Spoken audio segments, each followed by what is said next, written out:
Assalamualaikum warahmatullahi wabarakatuh. Perkenalkan, nama saya Jumet Syarfika dengan NIM 452211009 dari kelas 1A D4 Administrasi Bisnis akan menjelaskan mengenai materi inflasi. Yang pertama yaitu pengertian inflasi. Inflasi secara sederhana diartikan sebagai kenaikan harga secara umum dan terus-menerus dalam jangka waktu tertentu. Kenaikan harga dari satu atau dua barang saja tidak dapat disebut inflasi, kecuali bila kenaikan itu meluas atau mengakibatkan kenaikan harga pada barang lainnya. Nah, kebalikan dari inflasi disebut deflasi. Kenaikan harga secara kontinu dapat menurunkan daya beli masyarakat. Misalnya yaitu ibu-ibu yang biasanya membeli 1 kilogram cabai, pada saat harga cabai melonjak naik, maka akan mengurangi pembeliannya dengan setengah kilo cabai saja. Biasanya inflasi terjadi menjelang Hari Raya Idul Fitri, Hari Raya Idul Adha, atau proses produksi yang terganggu akibat cuaca atau momen-momen lainnya. Apabila tidak ada upaya dari pemerintah, maka laju inflasi akan bergerak tidak terkendali.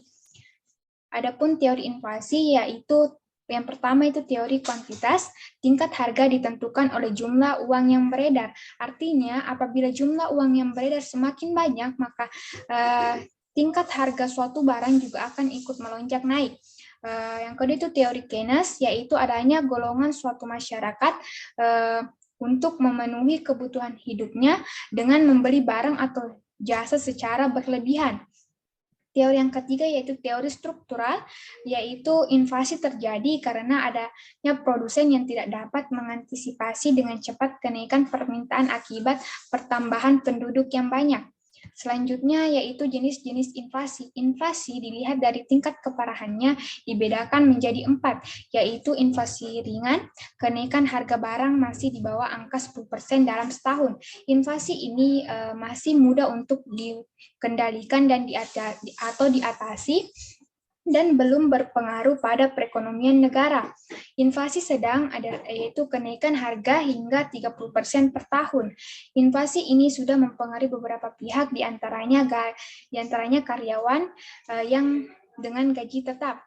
Inflasi berat yaitu kenaikan harga barang atau jasa berkisar 30% sampai 100%, di mana inflasi ini sudah mempengaruhi perekonomian negara menjadi kacau. Yang keempat itu hiperinflasi, di mana jenis inflasi ini paling parah karena sudah membuat perekonomian negara kacau dan biasanya sulit untuk diatasi walaupun sudah dilakukan kebijakan fiskal maupun moneter. Jenis selanjutnya yaitu inflasi menurut sebabnya. Dibedakan menjadi 2, yaitu demand-pull inflation, yaitu inflasi yang terjadi karena permintaan akan barang atau jasa lebih tinggi dari yang bisa dipenuhi oleh produsen. Yang kedua itu cost-push inflation, yaitu inflasi yang terjadi karena adanya kenaikan biaya produksi sehingga harga penawaran barang naik. Penyebab terjadinya inflasi. Penyebab terjadinya inflasi itu dibedakan menjadi 4, yaitu penyebab pertama meningkatnya permintaan. Tingginya tingkat permintaan terhadap suatu barang oleh masyarakat dan biasanya terjadi dalam jumlah yang besar. Hal ini biasanya terjadi pada negara yang mengalami tingkat pertumbuhan tinggi dan masyarakatnya memiliki pendapatan besar, namun tingkat produksi barang rendah. Atau bisa juga terjadi pada negara yang kapasitas produksinya lemah sehingga tidak dapat menyediakan sesuai dengan permintaan pasar. Penyebab yang kedua yaitu meningkatnya biaya produksi. Meningkatnya biaya produksi seperti biaya bahan baku, sumber daya, tenaga kerja, dan lain sebagainya. Hal ini bisa menyebabkan 2 hal. Barang yang diproduksi jadi berkurang atau produsen menaikkan harga jual untuk menutupi biaya produksi. Yang jelas keduanya akan mengarah pada kenaikan harga barang dan dapat memicu terjadinya inflasi jika berlangsung dalam waktu yang lama. Penyebab yang ketiga yaitu tingginya peredaran uang. Inflasi yang terjadi karena uang yang beredar di masyarakat lebih banyak dibandingkan yang dibutuhkan. Ketika jumlah barang tetap sedangkan uang yang beredar meningkat 2 kali lipat, maka bisa terjadi kenaikan harga hingga 100%. Penyebab yang keempat yaitu kondisi ekonomi dan politik. Keadaan ekonomi dan politik negara juga turut berperan dalam munculnya inflasi. Keadaan negara yang kacau akan membuat permintaan dan penawaran kacau juga, sehingga harga-harga menjadi tidak terkendali.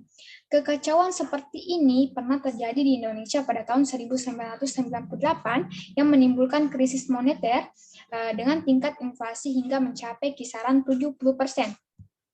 Selanjutnya itu cara menghitung inflasi. Cara menghitung inflasi itu dengan menggunakan indeks harga konsumen, di mana indeks harga konsumen adalah nilai perubahan rata-rata harga barang yang digunakan dalam rumah tangga dalam kurun waktu tertentu. Cara menghitungnya dengan indeks harga konsumen periode ini dikurangi dengan indeks harga periode sebelumnya, dibagi dengan indeks harga periode sebelumnya dikali dengan 100%. Jadi selanjutnya yaitu dampak positif inflasi. Penjualan barang-barang mewah relatif semakin mantap. Artinya bagi pengusaha-pengusaha yang barang-barang mewahnya sering laku atau lebih laku, pada saatnya harganya semakin tinggi. Masyarakat akan semakin selektif dalam mengkonsumsi sehingga produksi diusahakan seefisien mungkin.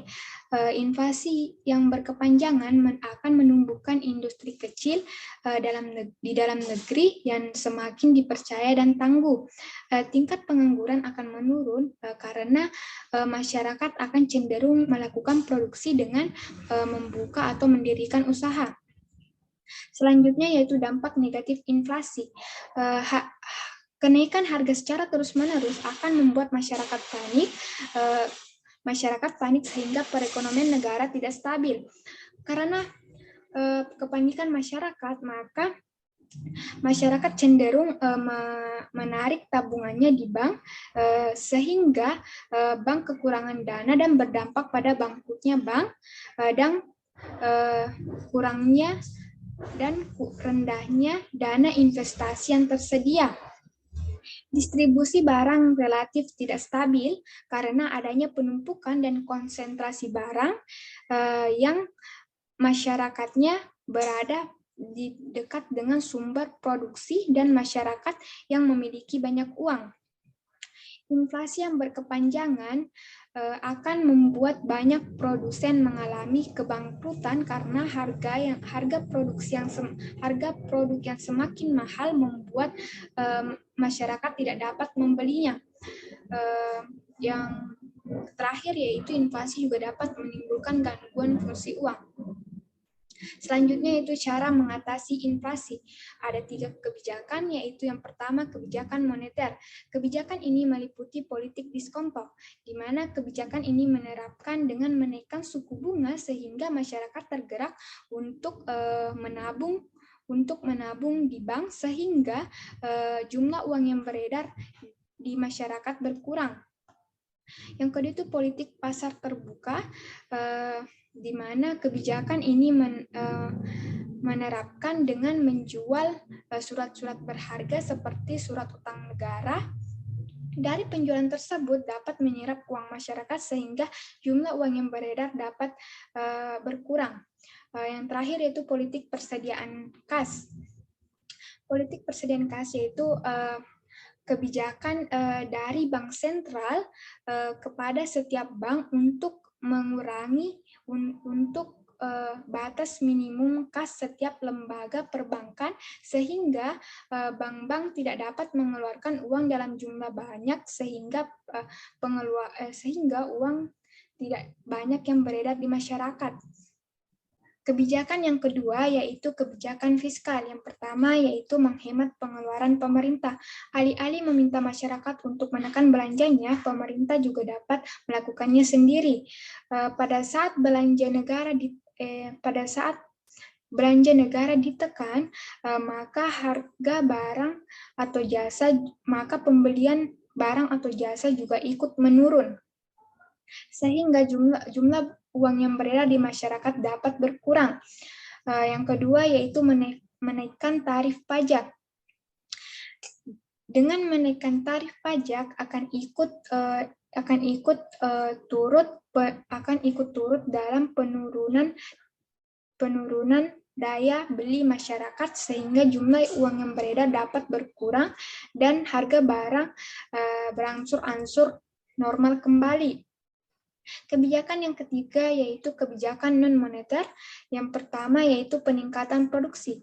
Pemerintah dapat memberikan subsidi kepada para pengusaha agar lebih produktif dalam menambah hasil produksinya. Apabila hasil produksinya bertambah, akan ada banyak barang yang akan dibeli masyarakat sehingga jumlah uang yang beredar dapat seimbang kembali.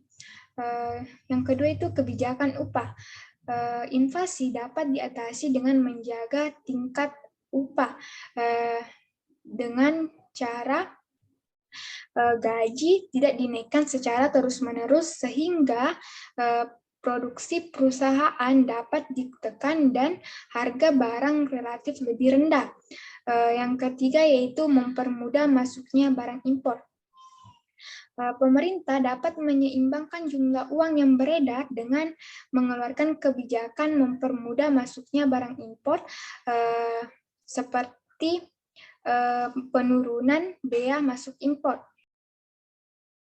Adapun contoh inflasi, dilihat pada gambar tersebut, ketiga tahun tersebut memiliki nilai mata uang sama, yaitu Rp100.000. Pada tahun 1998 dengan uang Rp100.000 kita dapat membeli